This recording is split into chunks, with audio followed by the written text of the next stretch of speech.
Hey there, Guardians. You can call me Doc, and today we are finishing our support item tier lists by talking about weapon perks and origin traits.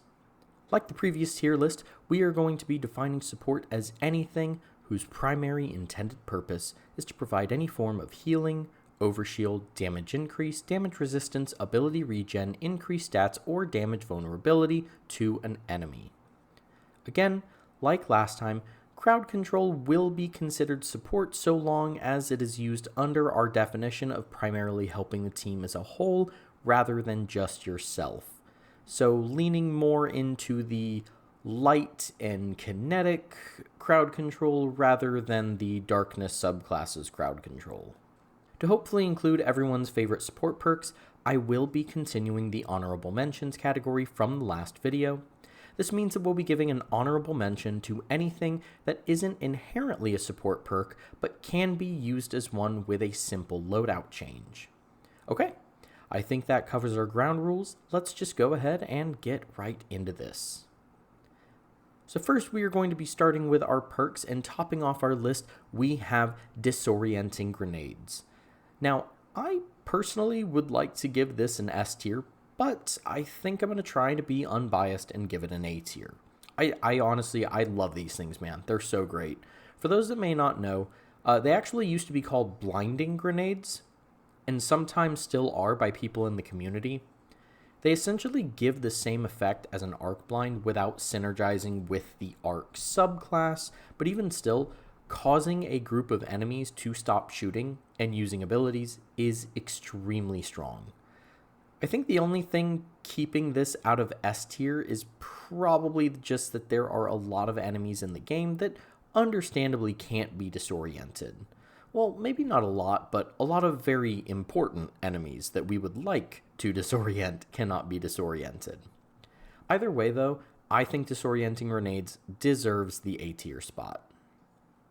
Next we have Disruption Break, and I think I'll give this one a respectable B tier spot.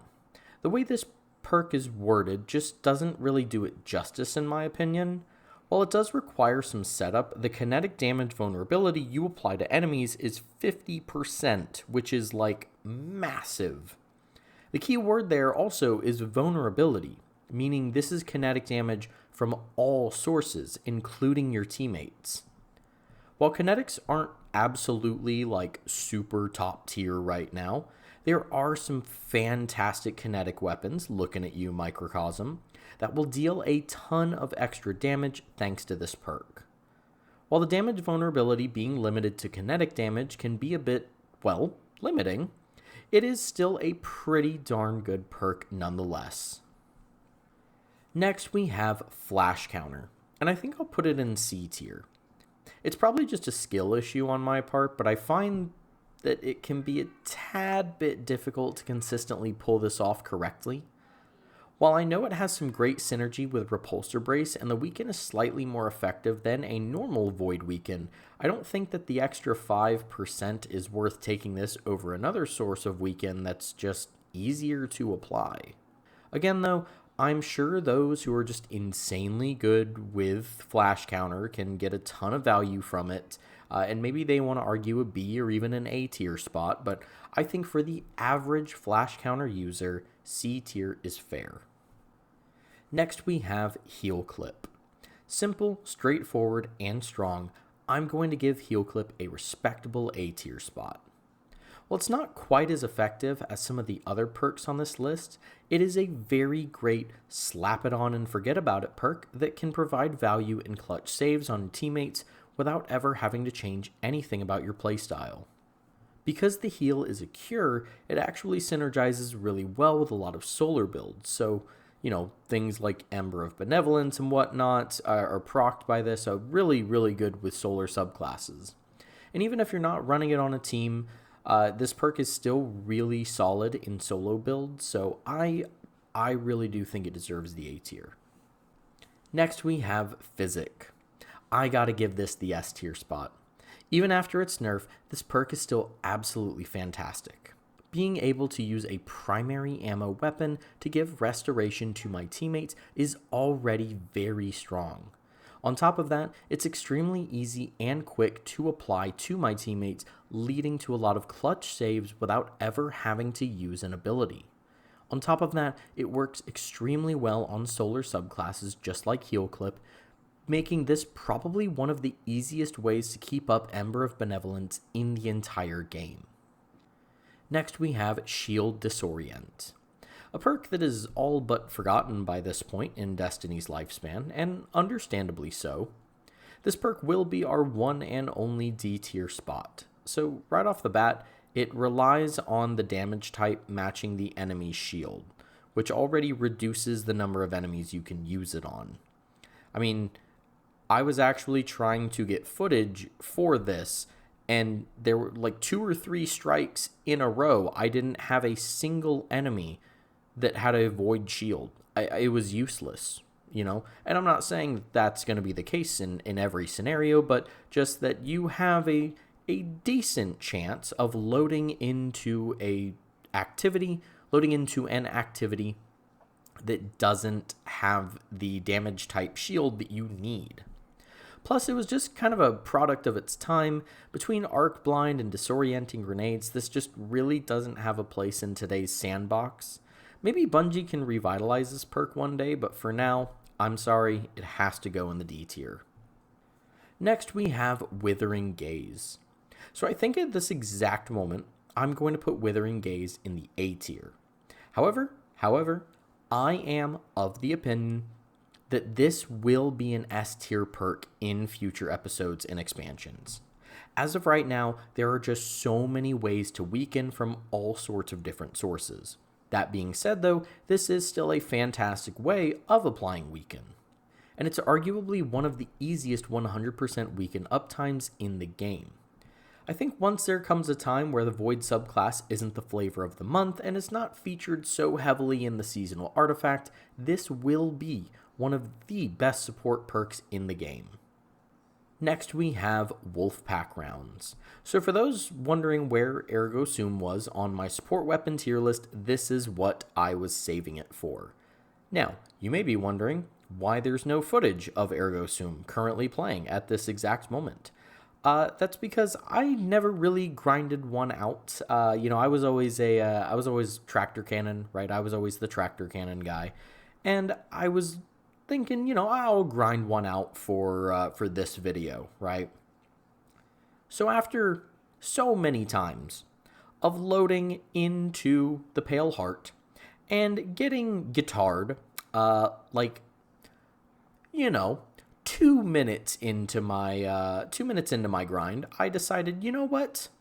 We're all just gonna enjoy the beauty of the tower. That's what we're gonna do. But anyway, back to it. I am very happy to say, though, that Ergo Sum's Wolfpack rounds deserves an S tier spot. I may not have one currently in my inventory, but I am not blind to the impact that it has on a lot of the game. Now, you may remember me putting Gallarhorn in A tier, which also has Wolfpack rounds, so what makes this different? Well, the reason is that as of right now, rocket launchers aren't quite as meta as they used to be for DPS. For swords, there will always be encounters where swords will be needed regardless of what the weapon meta looks like. All of these things make Ergo Sum's Wolfpack rounds an invaluable addition to your support arsenal. As long as you can grind out stuff in the Pale Heart without getting guitar error coded. Yes, I'm a little salty about it, okay? Leave me alone. And finally, we have our perk honorable mentions, that being Demolitionist, Energy Transfer, Gathering Light, Pugilist, Strategist, Thresh, and Wellspring. Okay, let's get into the origin traits. So, there's actually only one pure support origin trait in the game, at least by our definition, and it's Psychohack. So, I've got a few honorable mentions to give out, but in terms of what we classify as support, this is it. So, I think I won't actually be ranking this one as there's nothing to compare it to. Instead, I'll just say that it's okay. The damage reduction is only 10% for a few seconds, which isn't bad, but isn't great either. I think it's fine for what it is, and considering it's the only real support origin trait, I think it's worth grabbing a few of these weapons from Savathun's throne world. And those origin trait honorable mentions that I talked about are going to be Bray Inheritance, Bray Legacy, Classy Contender, Dealer's Choice, Indomitability, and To Excess. I also did want to give one other little honorable mention to the perk Circle of Life, as well as the origin traits Noble Deeds and Restoration Ritual. These aren't support perks per se, but they do reward you for supporting your teammates, which I think is really cool and figured it'd be worth mentioning. Okay, well I think that about covers it. Thank you for your patience while I was getting this video out, and I hope you enjoyed it. As with weapons and armor, let me know what you think and what your favorite support perks are.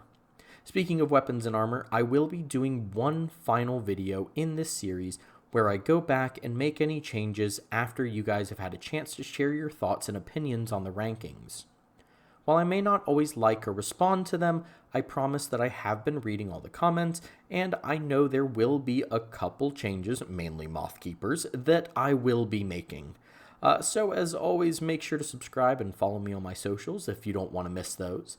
Otherwise, though, I think all I've got left to say is that I've been Doc. Take care of yourselves, be good to others, don't forget to keep your vaults clean, and I will catch y'all in the next one.